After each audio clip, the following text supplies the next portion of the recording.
We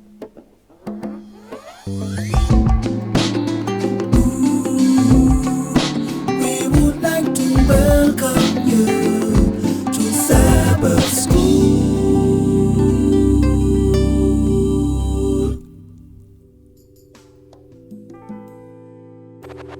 Hello everybody, welcome back to another episode. Today I'm going to be telling you something very explosive. I'm going to be talking about pride. And there's so many examples in the Bible that talk about pride. But first, I would want to talk about none other than the story before the beginning. So, just a regular day, I think. The devil started getting pride and he wanted to be more like God. That's a problem, a very big problem. And he even became rebellious, fighting. And some of the angels in heaven also joined him. Then God was like, you know what? Bye-bye. You can pack your things and go. Then the devil was left here on earth, where sometimes he also makes us do bad things too, and makes us to be prideful too. And that's a problem. Number 2, I would like to talk about Haman from Esther. Haman was full of pride, like a lot of pride, because he wanted everybody to bow down to him, as if he was the king. But then Haman decided to kill all the Jews. But Esther, who was a hero, stops that. And imagine, she was a Jew as well. So, in that same story of Esther, there's another queen before Esther, and that queen's name is Queen Vashti. When the king told one of his messengers or servants, I think, to tell Queen Vashti to come here, or where he was, basically, she said no. And in my understanding, I feel like that she was showing that she was much too important to go there and to be shown off to people or something like that.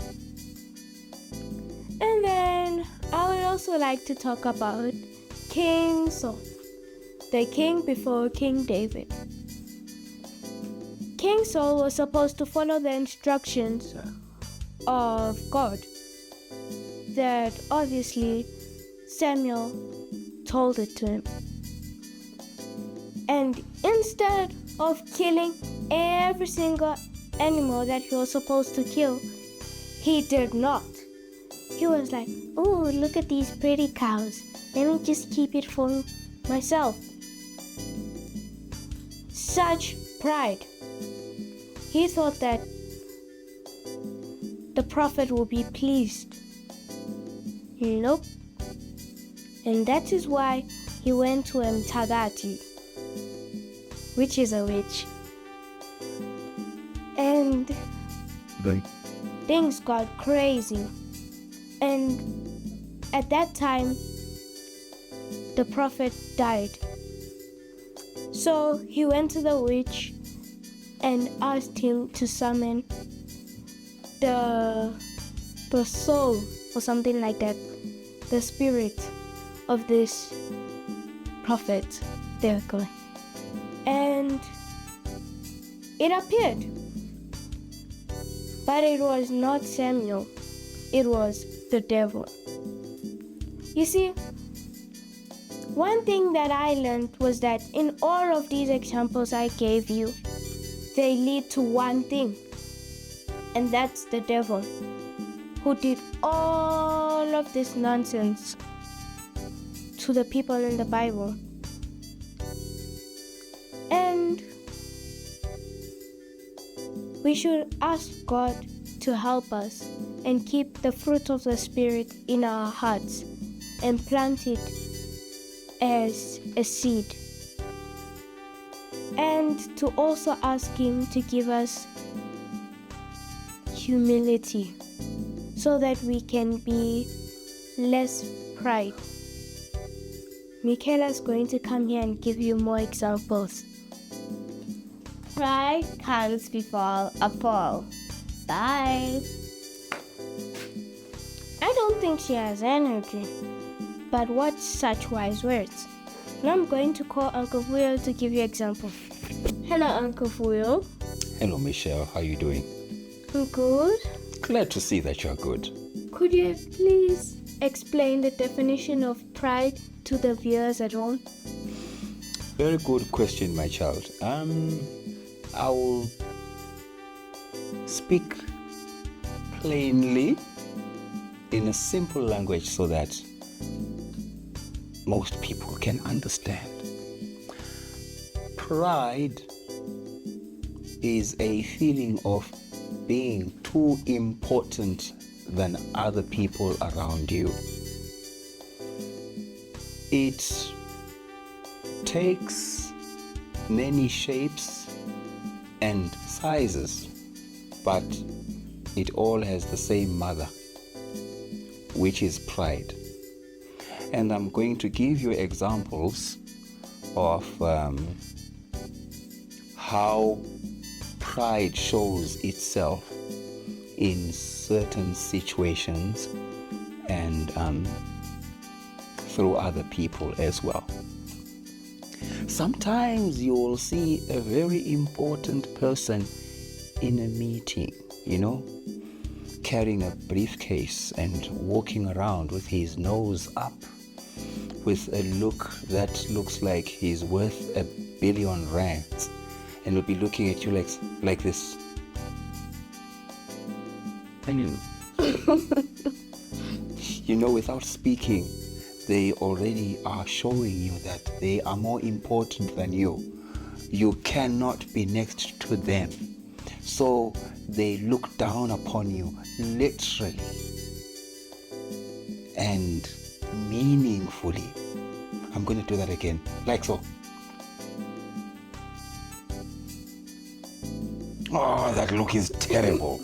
Even you who really wants to be humble before God, when you feel yourself, you're next to that person, you literally feel small, isn't it? And you feel they don't even have to say anything. They just have this pride about them. It makes you cringe. Oh, I can say a lot of things about it, There are some people who are like that, just having this thing of, it's me, I'm better than you, like that. They've got their chests up. Yeah. I'll give you another example. There are those, let's say you are in class, right? There are people certain people are gifted, they've got serious intelligence, They are geniuses, And because they are geniuses, some of them tend to feel that they are more important than others because others don't think the same level that they are at, So just by the way they talk, even the answers that they give you, even the way they relate to you, they want to show you that you feel small. For example, let's say a couple of people are talking about, how far the sun is from the earth. They start talking physics, and then you come, right? You want to talk about buying donuts and stuff, And then you come, hey guys, can we get some donuts and stuff? They'll be like, they'll look at you and say, don't you think it belongs somewhere else? We are the league. we are the group. We talk about physics here. Go to your other friends who love talking about donuts. See what pride does? Because other people think they think better than other people. Other people are made to feel less important. That's another face of pride. And what's another face of pride? When you go to church sometimes, you will find that there's a class of people who, because they dress the same way, they create their own little corner. And even you yourself, if you try to fit in that corner, you will find that you can't, because the way they carry themselves, is such that you can't be a part of them. You are less important than them. You see? So all these, let me just use a term that's a little too big, but I think it's going to make some of us look for dictionaries and study, because we need to study and learn, right? I'm going to use this term. These are different manifestations of pride.